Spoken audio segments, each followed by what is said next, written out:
S'atura la Lliga aquest cap de setmana per donar pas a la segona ronda de l'Eurocup, on els gironins rebran un històric com el Folònica. L'equip de Benito i Coumalat ho farà en un bon moment de forma després d'assegurar la participació a la Copa. Els gironins ja van superar en la primera eliminatòria el Düsseldorf, un rival assequible que no té res a veure amb el conjunt italià amb el que toparan demà.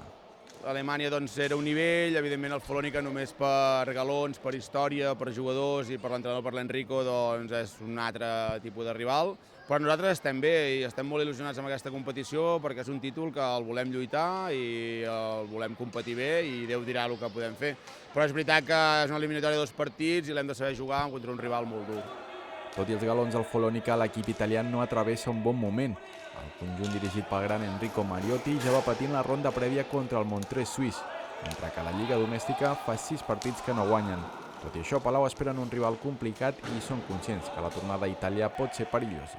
D'entrada saber que és un partit de 100 minuts, que no és de 50, però pensar així per no tirar-lo, bàsicament, i no tornar-nos a bojos. Però sí que és veritat que a casa, quan tinguem moments lúcids, hem d'aprofitar aquests moments per intentar agafar renda i per la part positiva fer-lo de 50 minuts, per la part negativa, quan tinguem mals moments, pensar que és de 100 i no intentar solucionar-ho en moments claus que podríem tirar a l'eliminatòria.